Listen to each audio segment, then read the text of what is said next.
Kemudian kemarahan, biasanya ketika kita berkutat di masa denial ini nanti akan menimbulkan kemarahan atau frustasi di sini, kecemasan termasuk yang tadi saya sebutkan, kenapa saya harus minum obat seumur hidup, kenapa saya harus minum obat sekian banyak, kenapa saya nggak bisa beraktivitas seperti yang lainnya, karena mungkin dulu sebelum jadi Odapus kita adalah orang yang aktif misalnya, dengan adanya Odapus kita harus mempunyai banyak keterbatasan. Nah, kadang-kadang di sini fasenya agak lama juga ya. Kadang-kadang ini yang membuat justru pengobatan yang kita dapatkan itu belum menunjukkan hasil yang maksimal.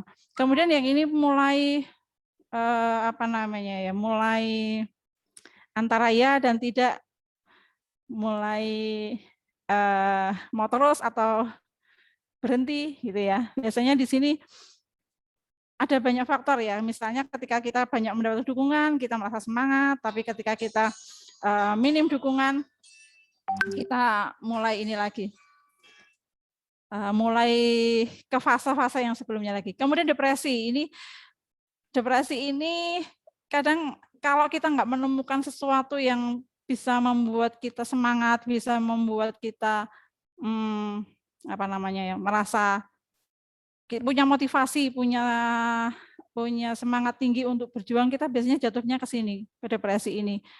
Saya minum obat lama, begini-begini aja. Ada beberapa yang kemarin membuat status seperti itu, sehingga untuk apa saya minum obat. Tapi ketika dia tidak minum obat, dia flare, dan dia juga nggak mau. Nah, di sini biasanya banyak sekali teman-teman yang mengalami kebingungan, mengalami apa ya namanya, fase yang butuh kita sebagai support group untuk mengingatkan kembali.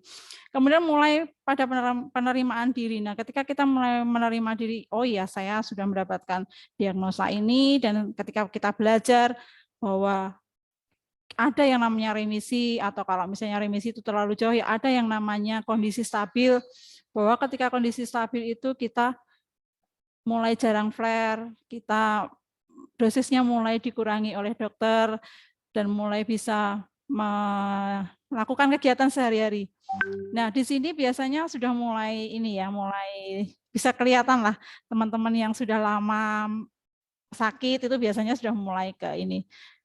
Tapi apakah 5 tahap ini akan tidak bisa kembali lagi ke tahap yang pertama? Bisa saja.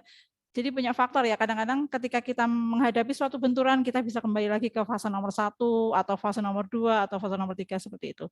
Jadi memang membutuhkan teman-teman yang bisa memahami, support group yang bisa kita jadikan apa ya, tempat curhat seperti itu ya. Kadang-kadang hanya ingin didengarkan aja sudah bisa membuat kita lega.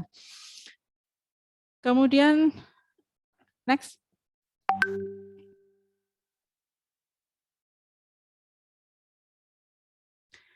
Ini aspek kejiwaan merupakan hal yang kompleks ya, karena manifestasi tersebut bisa terjadi dimanapun, kapanpun, selama periode penyakit maupun mendahului onset penyakit. Jadi seperti tadi yang saya sebutkan bahwa ya ada kondisi bahwa seorang Odapus itu seperti ada mood swing, yang disebut mood swing. Jadi kadang-kadang bisa berubah, tiba-tiba dia menjadi sangat sedih, kemudian tiba-tiba dia bisa menjadi sangat gembira, seperti itu.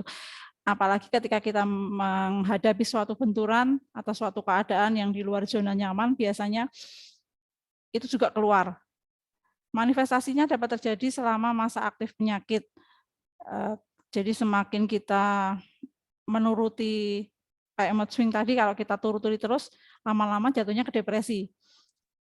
Kalau teman-teman yang kita handle di grup itu biasanya, kenapa sih saya gini-gini, saya tiba-tiba merasa sangat sedih, padahal tanpa ada trigger yang memicu rasa sedih itu, ya kita memberikan solusinya, coba cari kegiatan yang bisa mengalihkan munculnya perasaan-perasaan yang tidak dikehendaki tadi.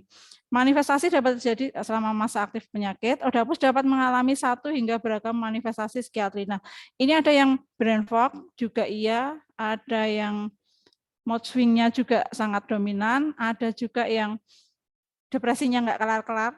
Ini banyak. Jadi apa ya? Kalau kami berusaha memberikan saran ke teman-teman untuk mencoba ikhlas. Dengan ikhlas itu teman-teman akan lebih mudah untuk menjalani. Kalaupun suatu saat menemukan benturan yang sangat mengganggu, kalau kita memakai ilmu ikhlas, insya Allah nanti benturannya bisa diurai satu persatu sehingga kondisinya bisa kembali membaik. Next. Nah ini stres itu merupakan sesuatu yang alami ya. Jadi kadang-kadang nggak bisa kalau misalnya kita sebagai orang hidup dengan berbagai masalah tidak mungkin tidak stres atau zero stres itu nggak mungkin ya, memang tidak ya. Jadi tapi bagaimana caranya kita mengelola stres itu tadi sehingga tidak menjadi trigger. Nah itu yang penting. Walaupun kita misalnya menghadapi sesuatu yang kita memang belum tahu bagaimana solusinya, paling tidak kita bisa mengurai masalahnya dari hal yang kecil-kecil dulu, baru kemudian nanti akan ketemu solusi yang terbesarnya, atau kalau misalnya kita tidak menemukan solusinya, kita menyarankan untuk terbuka dengan DPL. Siapa tahu kondisi ini karena pengaruh aktivitas penyakitnya, itu juga bisa. Sehingga mungkin DPL akan membantu kita untuk menemukan solusinya dengan merujuk ke profesional yang lain, misalnya dengan psikiatri dan sebagainya. Dan itu beberapa teman sudah seperti itu sehingga dia bisa menghandle kecemasannya, bisa mengurangi perasaan cemasnya sehingga bisa hidup dengan baik lagi. Next.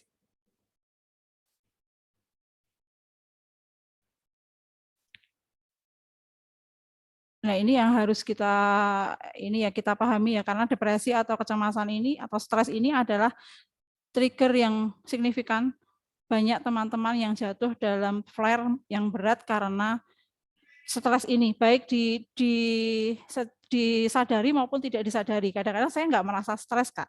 Tetapi ternyata alam bawah sadarnya dia itu sebenarnya stres. Misalnya gini, contoh yang paling sederhana, kalau misalnya ibu-ibu yang sakit odapus, dia mau masak apa esok harinya, malamnya dia sudah mikir, sudah membuat dia tidak bisa tidur, itu kan sudah stres namanya. Nah itu kadang-kadang hal-hal kecil seperti itu, kalau berlanjut dan tidak ditangani, itu jatuh bisa membuat flare ya, bisa membuat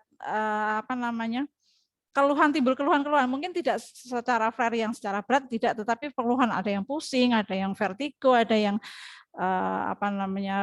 yang sering itu mengeluh yang pusing separuh itu migrain. Nah itu biasanya seperti itu. Ternyata setelah diurai faktor ininya karena hal sepele, ternyata hanya saya itu besok harus kerja, saya harus menyiapkan anak-anak sekolah, dan saya harus mikir masa apa. Nah itu karena tiap hari kalau mau tidur dia seperti itu, terus yang dipikirkan akhirnya itu menimbun dan menjadikan penyakit tersendiri buat dia. Next. Nah, keluhan psikis biasanya yang kita tampung di grup itu seperti sedih, kecewa, putus asa, hidup tidak berguna, ingin menangis, hidup sudah tidak menarik lagi, sudah nggak bisa naik gunung, sudah nggak bisa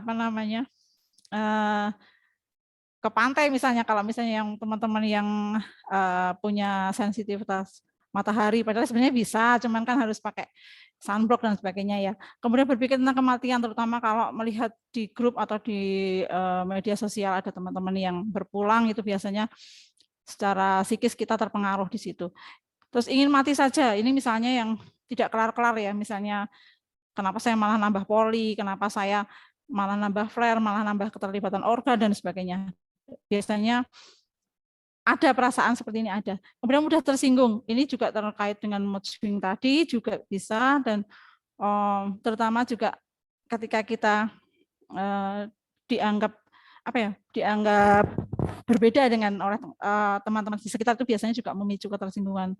Kemudian marah-marah, perilaku agresif, keinginan untuk bunuh diri, ini juga ada beberapa di grup yang kita sarankan untuk ke DPL sehingga bisa dirubber dengan poli terkait karena keinginan untuk bunuh dirinya agak besar.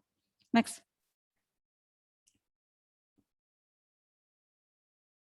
Ini keluhan fisiknya masih yang tadi ya. Ada sulit tidur, ada sesak nafas, ada fatigue, dan sebagainya. Next. Apa yang perlu dilakukan Odapus? Sudah. Next. Apa yang perlu dilakukan oleh Odapus? Realistis dan positive thinking. Ini sepertinya mudah ya. Kalau di teman-teman itu mudah, sepertinya ngomongnya mudah Kak, padahal ininya susah. Iya, tapi kita harus pelan-pelan. Jadi kita mulai dari ikhlas dulu, menerima dulu. Saya sudah tegak diagnosa, sudah ada dukungan dari lab dan sebagainya, pemeriksaan serologi dan sebagainya, itu ya sudah, berarti kita memang harus menerima kondisi seperti ini. Terus kalau kita sudah terdiagnosa, apa yang harus kita lakukan? Toh ini bukan akhir segalanya, kita masih harus terus melanjutkan hidup. DPL akan menjelaskan bahwa obat-obat yang kita minum itu adalah obat-obat untuk menekan aktivitas lupusnya. Kalau aktivitas lupusnya sudah bisa ditekan, kita tidak flare, otomatis obatnya juga akan berkurang, bahkan bisa mencapai remisi, baik itu remisi parsial maupun remisi total. Kemudian reaksi negatif dari pasangan, keluarga, dan lingkungan yang akan memperburuk kondisi psikologis Odapus. Ini memang hal yang kadang tidak bisa kita setir ya. Kalau kita tidak bisa mengharapkan orang luar itu mengerti 100% kondisi kita, kemudian mendukung kita 100%, itu juga kita tidak bisa mengharapkan full dari orang luar. Kita sendiri yang harus memicu semangat hidup untuk melanjutkan hidup dan melanjutkan terapi. Lelah mengatasi masalah psikis akan munculkan fatigue, beban psikis, dan kelelahan fisik. Ini kadang tidak disadari. Kenapa sih saya kok merasa lelah terus? Ternyata kalau kita kulik, ada masalah psikisnya yang di situ yang tidak terselesaikan. Kemudian dukungan keluarga sangat penting dalam menciptakan kestabilan Odapus. Bagaimana bila Odapusnya minim dukungan? Ini kita mencoba menggali di beberapa teman-teman grup. Ada yang dengan bercerita saja itu sudah membuat mereka lega. Kemudian ada juga yang ada satu Odapus yang saya pikir cukup ini ya, cukup menginspirasi. Jadi dia sangat minim dukungan keluarga, dia kalau kontrol kemana-mana selalu sendiri, tetapi dia selalu menyapa teman-teman Odapus yang lain. Jadi di poli itu dia nggak merasa sendiri. Di poli itu dia merasa ada kerinduan berjumpa dengan teman-teman yang lain, sehingga jatah kontrol itu buat dia semacam hal yang membuat dia bahagia. Nah, ini menular ke teman-teman yang lain. Jadi ketika kontrol mereka janjian, kemudian di sana saling cerita dan sebagainya, itu membuat semangat hidupnya kembali muncul. Sedini mungkin Odapus menyadari kondisi kesehatan jiwanya supaya masalahnya bisa segera diatasi dan pemulihan kesehatan jiwanya bisa segera dicapai. Next.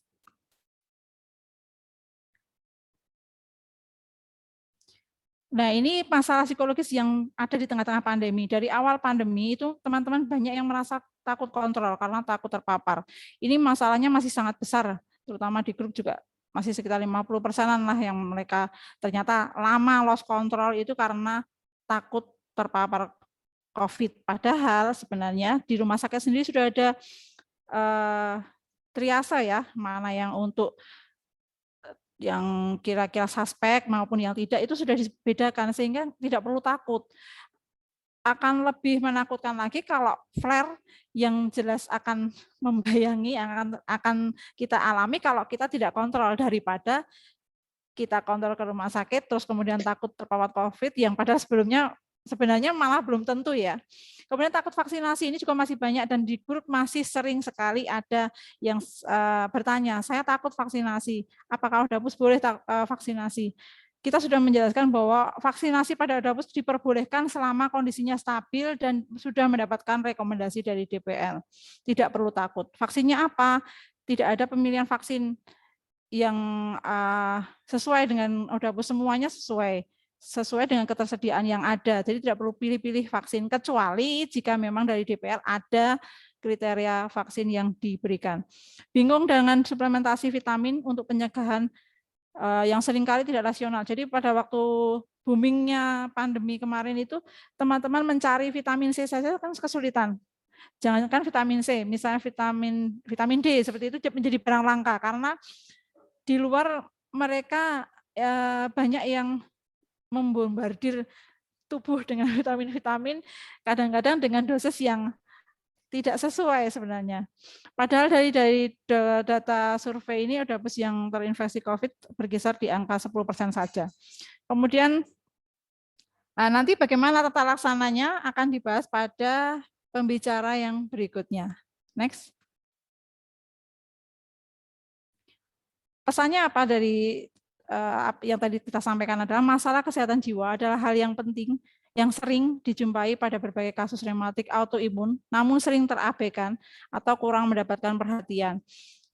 Kita berusaha memberikan edukasi ke teman-teman, kalau misalnya teman-teman tidak bisa mengatasi masalah kejiwaannya, silakan terbuka dengan DPL dan tidak perlu malu, misalkan DPL tersebut memberikan rujukan ke poli jiwa misalnya. Bukan terus teman-teman itu dianggap sakit jiwa, enggak.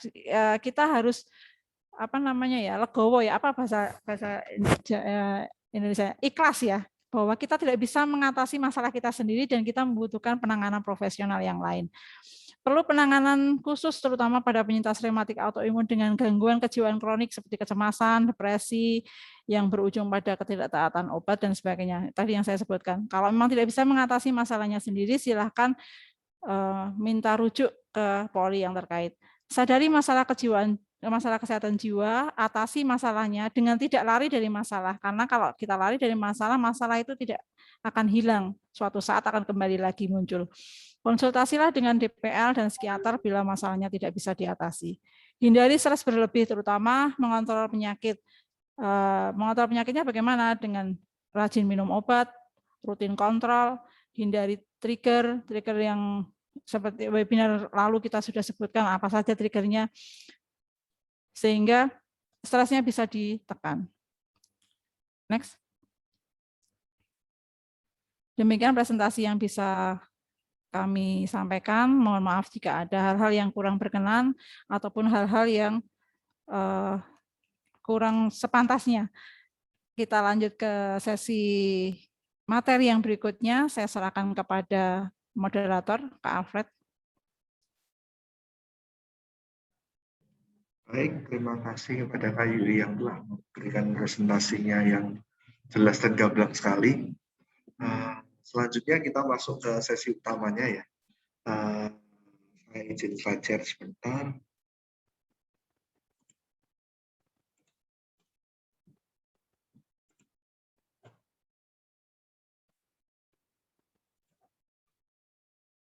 Sesi pertama akan diisi oleh Dr. Andi Raga Ginting, Magister Kedokteran Penyakit Dalam, Spesialis Penyakit Dalam, Konsultan Reumatologi. Beliau adalah anggota Perhimpunan Reumatologi Indonesia Cabang Medan. Dan praktek di mana, Dok? Mungkin bisa share sedikit. Ya, terima kasih Mas Alfred ya. Rumah Sakit Adam Malik, kemudian di Rumah Sakit Siloam dan juga Rumah Sakit Royal Prima. Baik. Selanjutnya waktu dan tempat kami persilahkan. Dr. Andi akan menyampaikan tentang suplementasi suplementasi yang rasional tentang vitamin pada Odapus terutama. Waktu dan tempat kami persilahkan 20 menit Dr. Andi. Terima kasih. Terima kasih Mas Alfred. Ya ini saya coba untuk share screen dulu ya. Slide saya udah kelihatan Mas? Kelihatan dong. Oke, baiklah.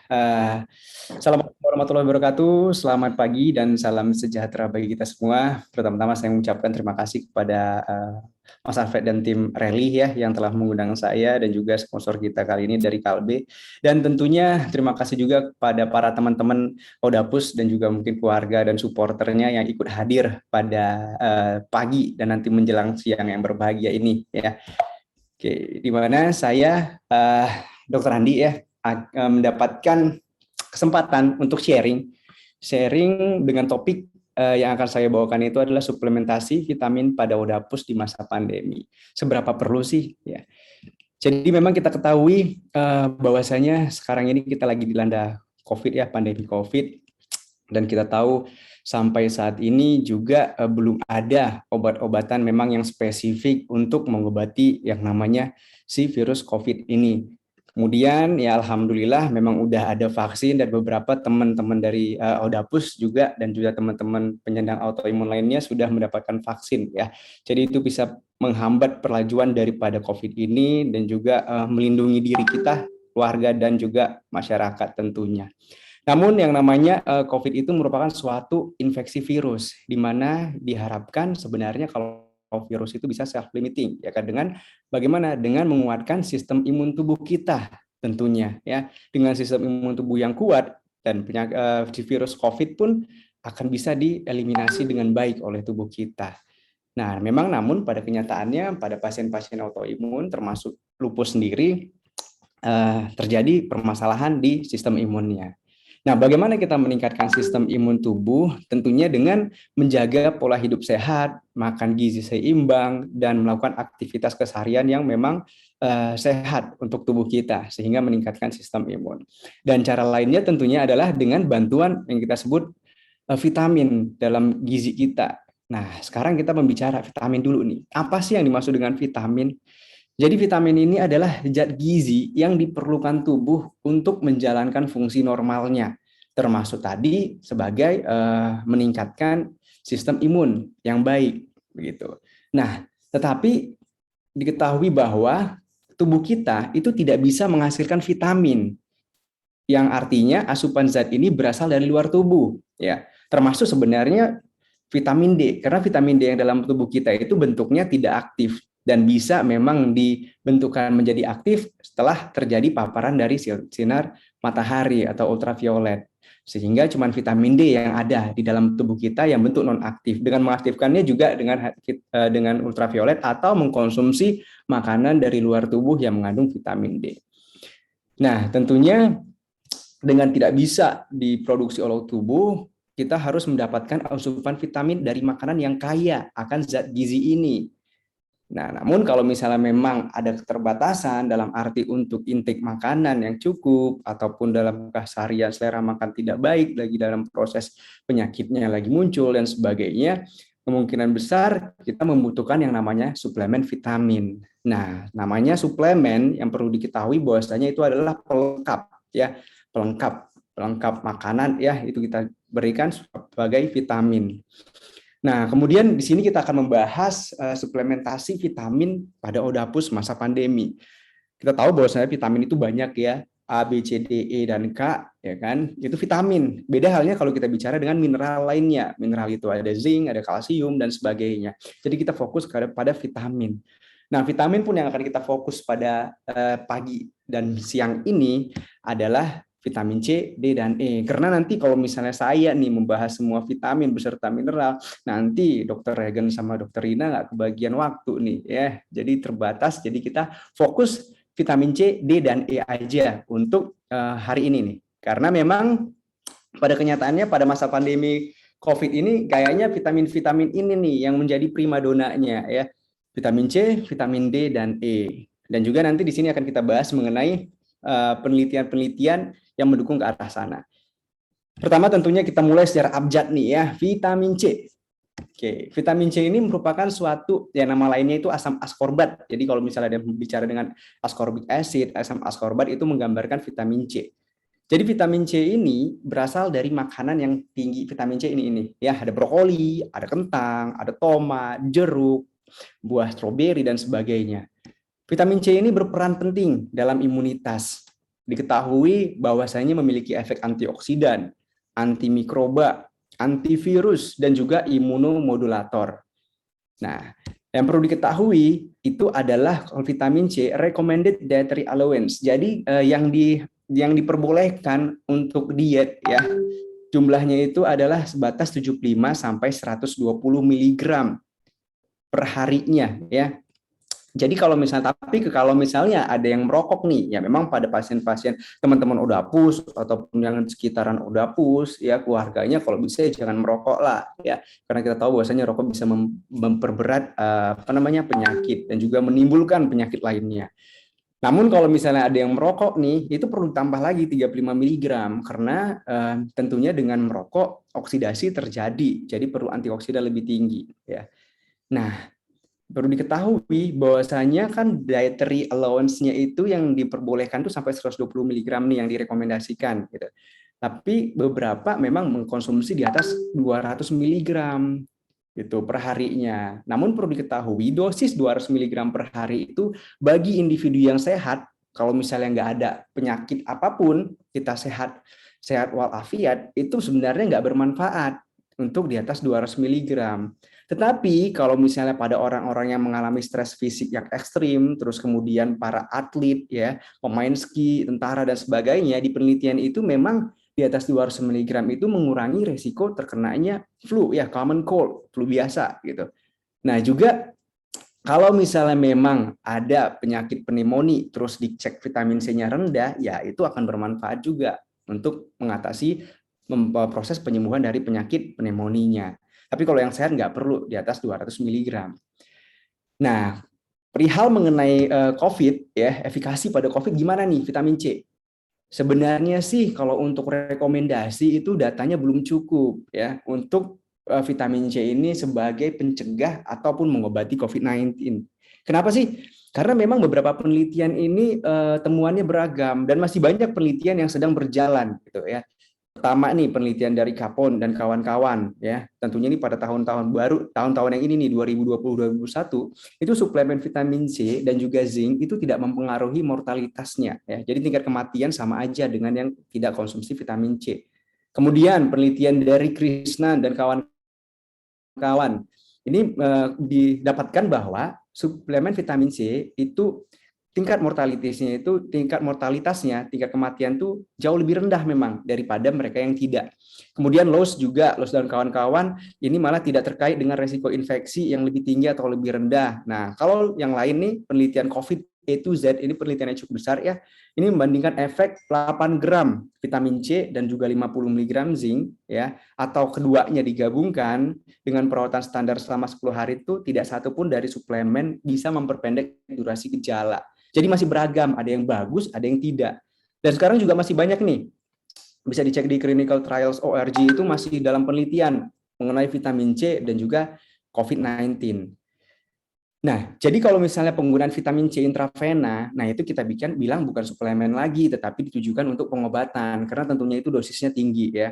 Jadi kalau misalnya dari intravena nih, yang pada penelitian Cheng ya, dia penggunaannya tinggi sekali, 10-20 gram per hari, diberikan selama 8 hingga 10 jam, itu memang bisa meningkatkan indeks oksigenasi pada 50 pasien dengan COVID sedang hingga berat.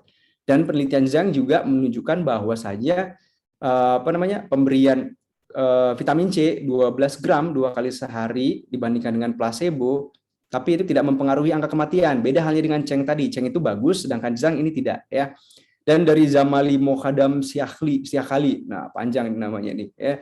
Dan kawan-kawan ini kalau pasiennya dengan COVID berat, dia udah pakai juga antivirusnya, hidroksikloroquine dulu masih dipakai. Kalau sekarang kan nggak lagi nih ya. Ini mungkin penelitiannya memang waktu saat berjalan masih menggunakan hidroksikloroquine. Itu diberikan vitamin C yang intravena 1,5 gram 4 kali sehari selama 5 hari itu nggak mempengaruhi mortalitas dan juga lama perawatan di ICU atau saturasi oksigen saat pulang. Jadi memang masih sangat beragam ya untuk hasil penelitiannya. Nah, kemudian bagaimana dengan SLE? Nah, memang penelitian vitamin C langsung pasien SLE dengan COVID itu belum ada.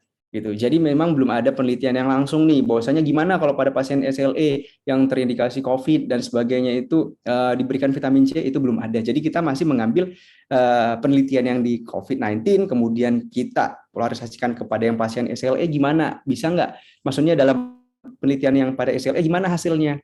Nah, pada pasien-pasien SLE diketahui ya di penelitian Minami ini asupan vitamin C 109,99 mg per hari itu berbanding terbalik dengan resiko SLE yang aktif gitu. Jadi bagus istilahnya ya, bisa mengurangi stres oksidatif dan menekan produksi autoantibody ya.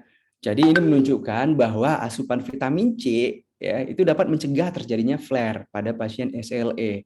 Dan penelitian TAM pada tahun 2005 ya, ini setelah 12 minggu terapi kombinasi vitamin C dan juga vitamin E, tetapi dosisnya ini dosis masih suplementasi ya.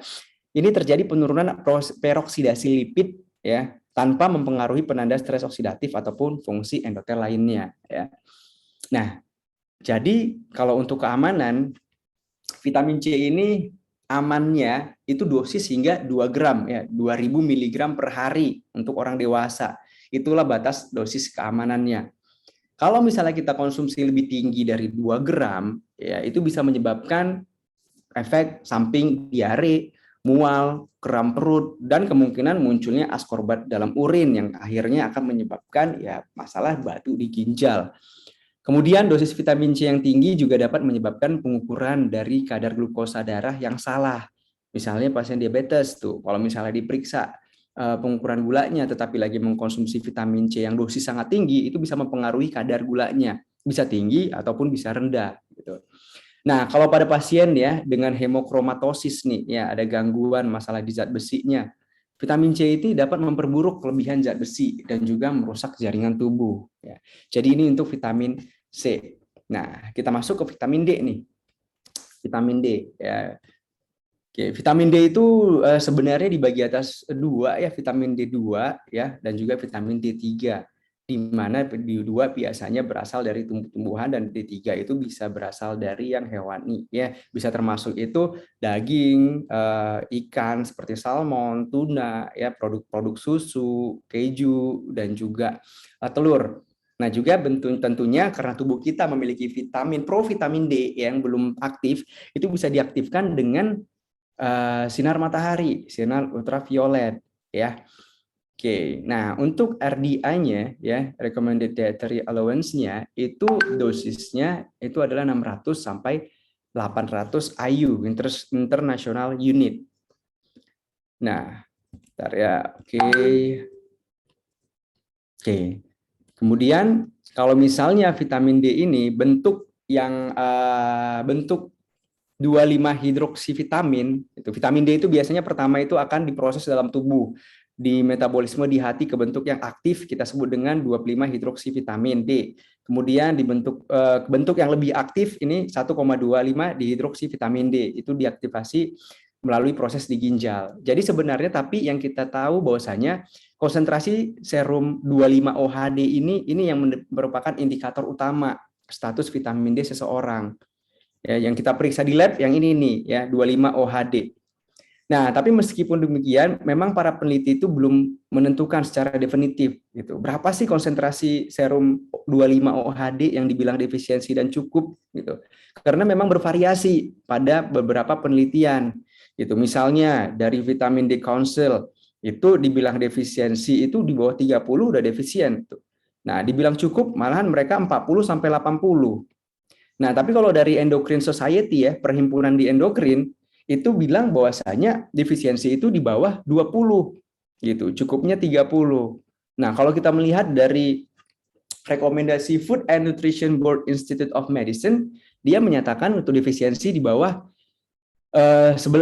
Jadi 10 ke bawah ada defisiensi, 20 mereka udah cukup. Jadi ini yang bikin masih kontroversi berapa sih sebenarnya defisiensi vitamin D dan juga cukupnya itu berapa. Jadi ini tergantung kita berpatokan pada institusi yang mana. Kalau misalnya mau memang berdasarkan endokrin, udah berarti 30 udah cukup gitu kan. Tapi kalau misalnya kita mau bilang ini ke Vitamin D Council, ya udah berarti harus sampai 40 targetnya gitu sih ataupun lebih. Tetapi hati-hati juga bahwasanya vitamin D itu bisa toksik ya, terutama kalau misalnya di atas 150 ya, beberapa literatur bilang itu di atas 100, ada yang bilang 150.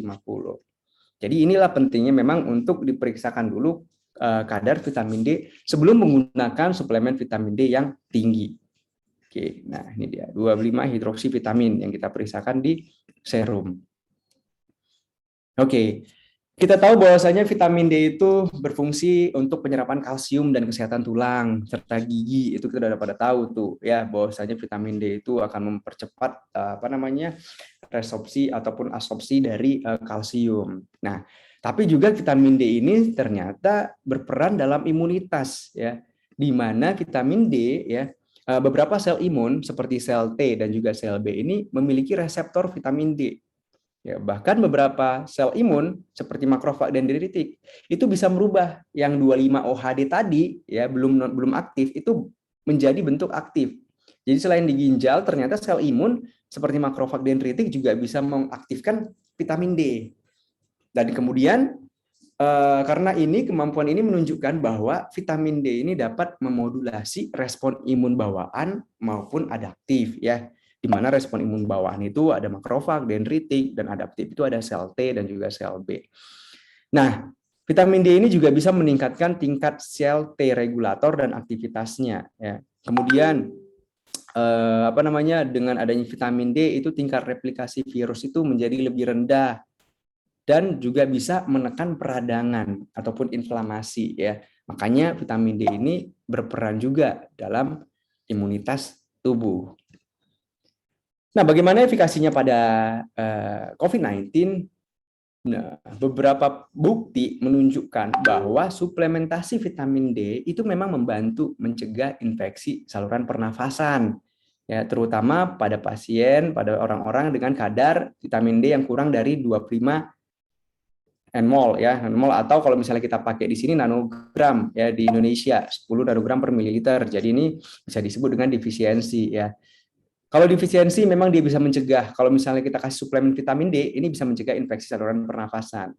Nah, untuk yang biasa ya, bukan untuk COVID dulu nih. Nah, tapi sampai saat ini nih belum cukup data untuk mendukung atau menentang penggunaan suplemen vitamin D untuk mencegah dan mengobati COVID-19. Sama halnya dengan vitamin C tadi. Karena memang masih beragam ya. Beberapa penelitian memang menghubungkan status vitamin D yang lebih rendah dengan insiden terjadinya COVID yang lebih tinggi dan juga penyakitnya lebih parah gitu. Namun beberapa penelitian lagi tidak ada hasilnya ya sama, maksudnya nggak ada bahwasanya COVID-19 dengan vitamin D rendah COVID-19-nya lebih parah enggak ya. Namun ada juga orang yang secara teratur mengkonsumsi suplemen vitamin D lebih kecil kemungkinan untuk terinfeksi COVID-19 dibandingkan mereka yang tidak. Ada penelitian memang menyatakan kalau misalnya teratur dia konsumsi vitamin D-nya, itu kemungkinan untuk infeksi COVID-19 itu lebih rendah ya. Jadi meski banyak penelitian yang menunjukkan hubungan antara status vitamin D yang rendah dan juga insiden COVID yang lebih tinggi dan penyakit yang lebih berat, tetapi sebenarnya juga bahwasanya pengukuran status vitamin D setelah COVID-nya itu muncul, ya itu nggak mencerminkan status vitaminnya prainfeksi. Jadi maksudnya memang apakah biasanya kan penelitian ini kan diambil vitamin D-nya setelah pasiennya udah COVID-19 nih, diketahui rendah vitamin D-nya. Tetapi sebenarnya itu nggak menggambarkan status vitamin D-nya itu dia sebelum terkena COVID. Kenapa? Karena COVID itu kan menginduksi respon inflamasi. COVID-19 menginduksi respon peradangan. Dan ada juga menghubungkan antara kadar vitamin D yang rendah pada COVID itu bisa aja dijelaskan secara terbalik. Dalam arti sebelum dia terinfeksi COVID, bisa aja vitamin D-nya itu bagus, normal. Tetapi karena terinfeksi COVID membuat peradangan dan sebagainya, jadi vitamin D-nya turun. Begitu ya, turun akibat adanya inflamasi dan proses COVID yang menyebabkan vitamin D turun. Jadi itu bisa aja nggak menggambarkan karena COVID ini karena vitamin D-nya itu sebelum infeksi itu memang rendah, bisa aja tinggi gitu ya. Jadi masih kontroversi nih. Nah, vitamin D memang beberapa penelitian menunjukkan ya tadi vitamin D dapat mengurangi keparahan. Karena temuan inilah banyak peneliti bahkan beberapa dokter memang udah merekomendasikan penelitian untuk tambahan nih tentang apakah asupan vitamin D yang lebih tinggi dapat mengurangi resiko dan juga tingkat keparahan COVID-19. Nah, namun terdapat juga penelitian pengobatan vitamin D itu tidak mengurangi baik lama rawatan inap atau resiko kematian saat di rumah sakit, masuk ICU atau kebutuhan ventilasi mekanis. Nah, itu nggak mempengaruhi juga, nggak mengurangi lawatannya. Namun sekarang ada banyak nih penelitian, sama halnya dengan vitamin C yang lagi diteliti nih ya. Vitamin D juga lagi ada studi-studinya, masih berlangsung, jadi belum terpublikasi, jadi masih dalam proses penelitian. Bisa lihat di clinicaltrials.gov penelitian-penelitiannya ada beberapa ya, itu mengevaluasi hubungan antara kadar vitamin D dan juga prognosis pada pasien dengan COVID-19 serta kemanjuran suplementasi vitamin D sebagai bagian dari pengobatan ya. Memang sampai bukti ilmiah yang muncul lebih banyak lagi, sebaiknya memang hindari dosis vitamin D yang berlebihan. Apalagi harapannya itu bisa mencegah atau mengobati COVID-19 ya. Nah, bagaimana vitamin D pada SLE ya? Nah, vitamin D ini memang sekarang lagi booming nih, lagi terkenalnya ya kan. Apakah memang ada masalah vitamin D terhadap perkembangan penyakit autoimun termasuk lupus? Nah, ini memang masih dalam penelitian. Tapi diketahui juga bahwasanya pada pasien lupus ya, pada pasien SLE itu prevalensi defisiensi vitamin D-nya itu ya cukup tinggi ya. Dari mulai range-nya 36,8% sampai 75% pasien-pasien SLE ya, ODAPUS ini memang rendah vitamin D-nya. Oke. Nah, juga ada penelitian menyatakan bahwasanya ada korelasi terbalik. Jadi korelasi terbalik maksudnya apabila kadar vitamin D-nya rendah, aktivitas penyakitnya tinggi. Itu ya. Jadi terbalik, dia vitamin D-nya rendah, aktivitas penyakitnya tinggi. Jadi makin aktiflah penyakitnya. Nah, tapi kita ketahui bahwasanya bisa aja nih vitamin D-nya rendah pada lupus. Kenapa? Karena yang pertama kita tahu bahwasanya pasien lupus itu memang dianjurkan untuk menghindari sinar matahari ya secara langsung. Itu. Kemudian kalaupun dia kena sinar matahari menggunakan fotoproteksi ya, baik itu fotoproteksi dari sunscreen, sunblock atau menggunakan topi, baju yang tertutup dan sebagainya sehingga aktivasi vitamin D yang dalam tubuh itu terganggu. Kemudian ada gangguan sintesis vitamin D, misalnya masalah di ginjal. Tadi kan bentuk yang aktif itu diaktifkan melalui ginjal, jadi ginjalnya bermasalah, jadi gangguan sintesis vitamin D. Kemudian penggunaan obat-obatan, baik itu steroid yang dikonsumsi, kemudian ada kadang diberikan antikonvulsan, ya kan, kemudian ada anti malaria hidroksikloroquine, kemudian inhibitor kalsiumyurin ya seperti siklosporin ya. Nah, itu akan menyebabkan gangguan metabolisme vitamin D baik terhadap reseptornya ya ataupun metabolismenya langsung. Jadi mungkin ini yang menyebabkan memang prevalensi vitamin D itu vitamin D rendah pada SLE itu tinggi prevalensinya. Nah, juga terdapat beberapa penelitian nih ya, penelitian penggunaan vitamin D ya pada SLE ya. Dengan memang hasilnya dan juga dosisnya itu berbeda-beda gitu dia.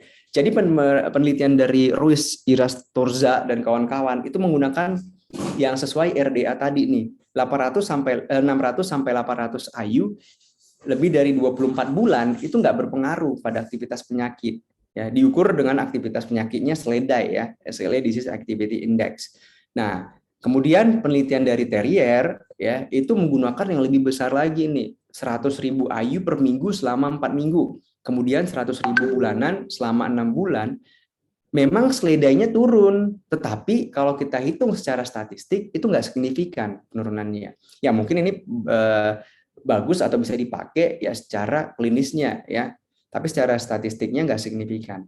Kemudian penelitian Petri itu menggunakan 50.000 IU per minggu, ditambah dengan 400 IU kalsium ataupun vitamin D. Ya, ini kalsium, vitamin D setiap hari.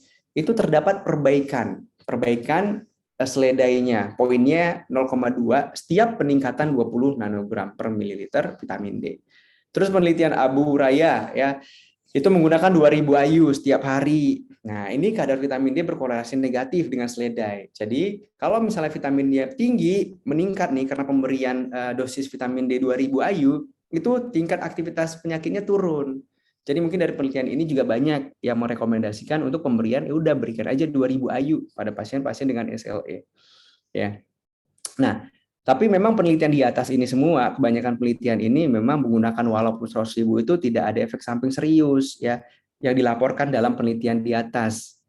Namun memang ini harus diperiksakan kadar vitamin D-nya dulu. Maksudnya dalam penelitian itu kan jelas diperiksa kadar vitamin D. Tapi kalau misalnya kita menggunakan dosis apalagi yang besar-besar ini tanpa diperiksakan kadar vitamin D, mana tahu selama ini makannya bagus, terus sinar matahari juga ada, aktivitas penyakitnya udah terkontrol, vitaminnya tinggi, menggunakan dosis yang tinggi, nah itu takutnya efek toksiknya yang bermasalah ya. Nah, ini. Jadi kalau misalnya memang defisiensi dan diberikan dosis seperti ini, biasanya aman ya. Jadi mungkin vitamin D ini efeknya menguntungkan pada aktivitas penyakitnya. Nah, bagaimana keamanannya? Jadi asupan harian vitamin D ya dalam makanan dan maupun suplemen itu direkomendasikan 600 IU sampai 4000 IU.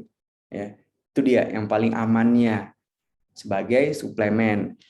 Kemudian kalau menggunakan lebih dari itu, kadang-kadang kan dokter memang meresepkan yang 5000 IU atau 5000 IU-nya malah diminum 2 kali gitu atau langsung diminum dia per minggu per bulan. Nah, kalau penggunaan dosis dan pengobatan itu tentunya tergantung kepada dokter yang merawat ya.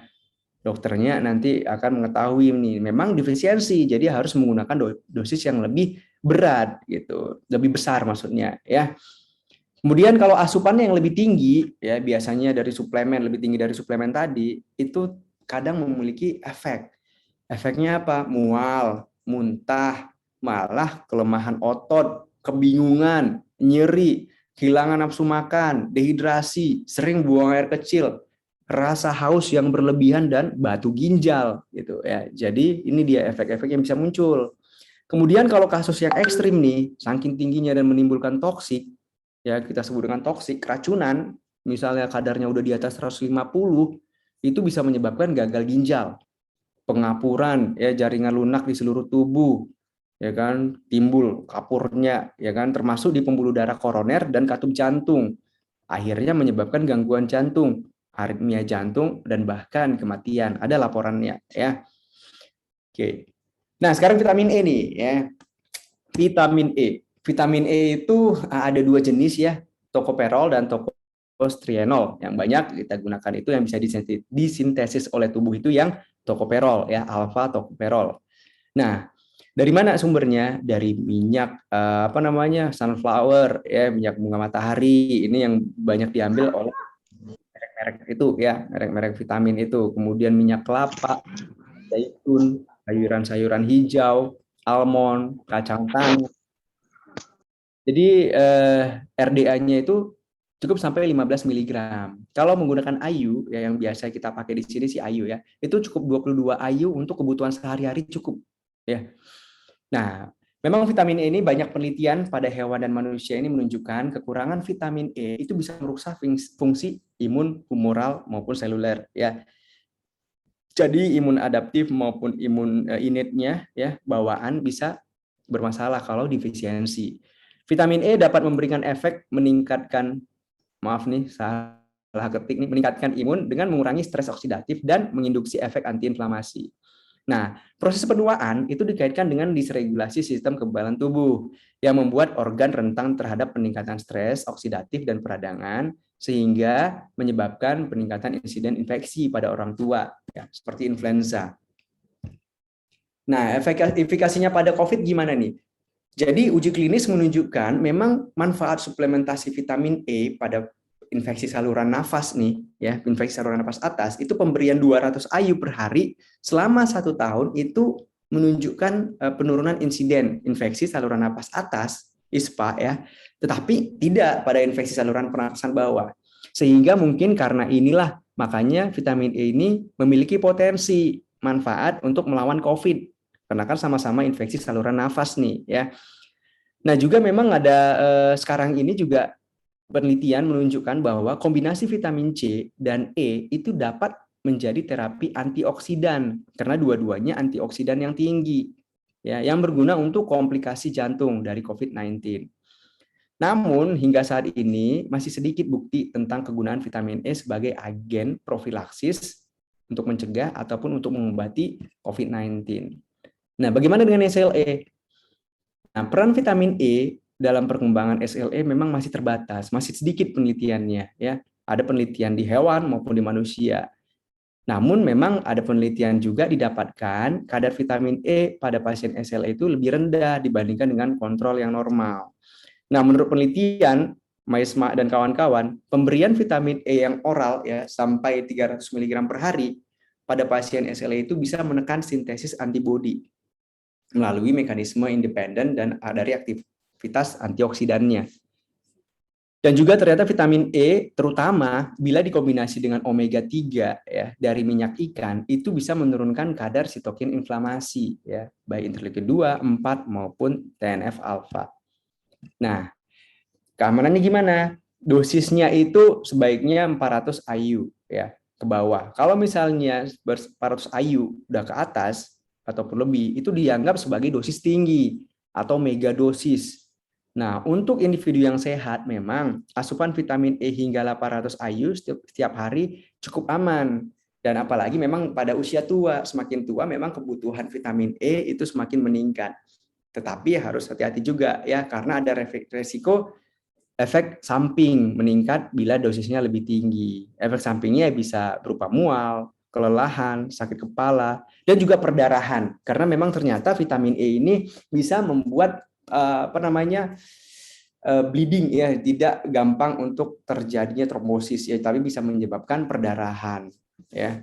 Hati-hati penggunaannya, apalagi vitamin E kalau misalnya mau ada operasi, ini sebaiknya tidak dikonsumsi vitamin E 2 minggu sebelum melakukan operasi ya. Karena nanti efeknya dia bisa membuat lukanya susah untuk sembuh. Ya, maksudnya perdarahannya terus-menerus terjadi. Jadi beritahukan kepada dokter apabila mau mau ada tindakan operasi sedang mengonsumsi vitamin E dan itu harus dihentikan dulu ya. Nah, kesimpulannya memang